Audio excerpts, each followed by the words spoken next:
बालरूप प्रभु राम के आगमन की तैयारी काशी में भी जोर शोर से हो रही है। प्रभु राम को प्रसन्न करने के लिए राम रमापति बैंक की ओर से खिलौने देने की अपील की गई है और इसके अलावा प्राण प्रतिष्ठा में प्रयोग होने वाले यज्ञ पात्र भी लगभग बनकर तैयार हैं, जिनको अंतिम रूप दिया जा रहा है।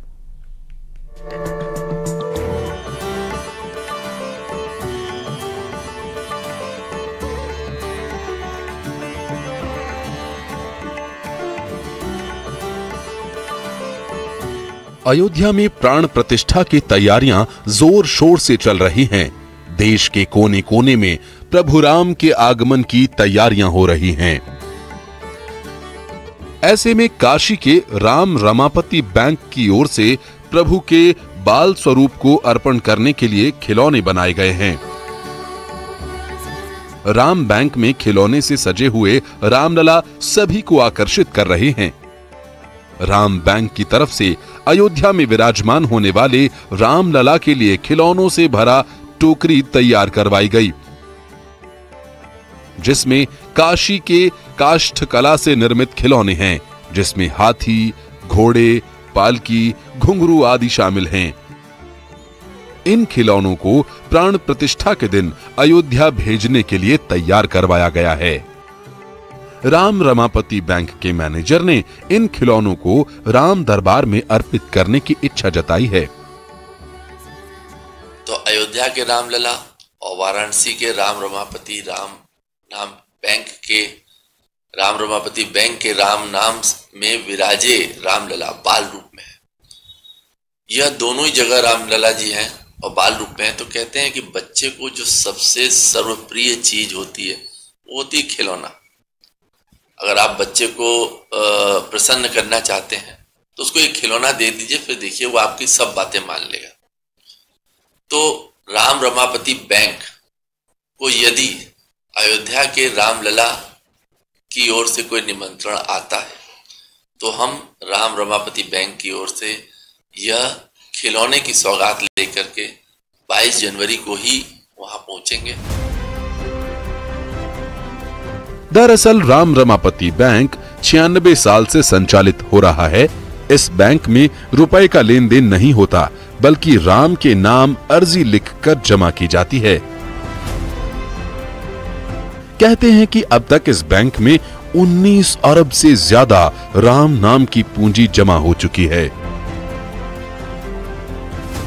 यही नहीं, 22 जनवरी को प्राण प्रतिष्ठा के दिन पूजन सामग्री बनाने की तैयारी भी काशी में चल रही है। भगवान श्री राम के आराध्य शिव की नगरी काशी से न सिर्फ तीर्थ पुरोहित जाएंगे, बल्कि प्राण प्रतिष्ठा में होने वाले यज्ञ आहुतियों की सामग्री भी काशी से अयोध्या जाएगी। वेद पुराणों में उल्लेखित नियम और मान्यताओं के अनुसार लकड़ियों से निर्मित शंख, पद्म, अरणी, मंथन, मंडप पर लगने वाली गदा, चक्र शामिल हैं, जो नवग्रह की लकड़ियों पर तराशी जा रही हैं। सारे पात्र यज्ञ पात्र के बनाने के लिए दिया गया है, जो कि यज्ञ के द्वारा यूज किए जाएंगे। क्या क्या सामग्री आपने बनाई है? यज्ञ पात्र का यज्ञ में जितने भी यूज होने वाले हैं, लकड़ी के जितने भी सामान हैं, सब कुछ रेडी किया गया है। यज्ञ पात्र, अरणी, मंथा, शंख, चक्र, गदा, पद्म, ये सारे आइटम जो है रेडी किए गए। सूरज ने बताया कि कुल 10 सेट यज्ञ प्राण प्रतिष्ठा समारोह के लिए तैयार किए जा रहे हैं। हर सेट में 5 सामग्रियां होंगी, जिनमें घी की आहुति के लिए सुवा, पूर्णाहुति के लिए सुरचि, जलपात्र के लिए प्रणीता, घी पात्र के लिए प्रोक्षणी और वेदी का लेख खींचने के लिए खड़क है। शिव की नगरी काशी रामलला की प्राण प्रतिष्ठा में अपनी मुख्य जिम्मेदारी निभा रही है।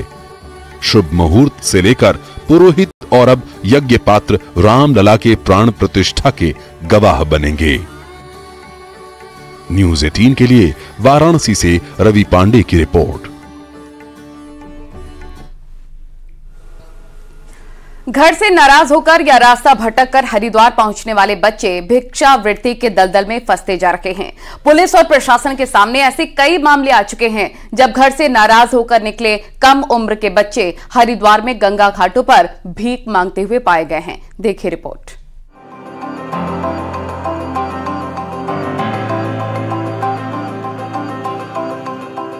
यूं तो धर्म नगरी हरिद्वार में साल भर चलने वाले भंडारे और श्रद्धालुओं के द्वारा किए जाने वाले दान के चलते हजारों की तादाद में भिखारी मौजूद रहते हैं। यहाँ हर की पैड़ी समेत दूसरे गंगा घाटों पर आपको महिला, पुरुष और बच्चे भीख मांगते हुए नजर आ जाएंगे। लेकिन इनमें से कुछ बच्चे ऐसे होते हैं जो दूसरे राज्य से अपने घर से नाराज होकर आए हैं और नासमझी के कारण हरिद्वार में आकर भिक्षावृत्ति के दलदल में फंस गए। हरिद्वार पुलिस की एंटी ह्यूमन ट्रैफिकिंग यूनिट ने पिछले 1 साल में 100 से ज्यादा ऐसे बच्चों को रेस्क्यू कर उनके परिवार के सुपुत्र किया है, जो सिर्फ नाराजगी के कारण ट्रेन में बैठकर हरिद्वार पहुंच गए थे और यहां पर भीख मांगने लगे। अगर कोई बच्चा भटक के या नाराज होकर अपने घर से चला आता है तो उसको उसके परिजनों से मिलाया जाए, उनको सुपुर्द किया जाए। और इसमें हमारी टीम अनवरत काम करती है। अभी तक 106 बच्चे और बच्चियों को रेस्क्यू किया गया है और उनके परिजनों से उनको मिलाया गया है।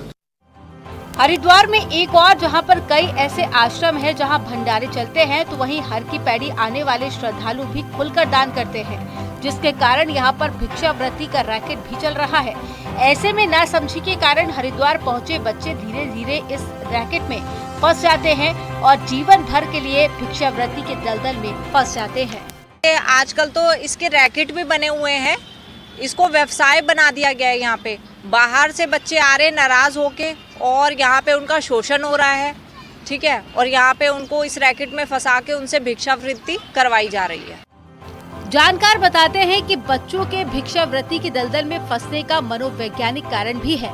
उनका कहना है कि जो बच्चे घर में अपने मनोभावों को व्यक्त नहीं कर पाते, वे अवसाद का शिकार हो जाते हैं और घर छोड़ने जैसा बड़ा कदम उठा लेते हैं। न्यूज़ 18 के लिए हरिद्वार से पुलकित शुक्ला की रिपोर्ट।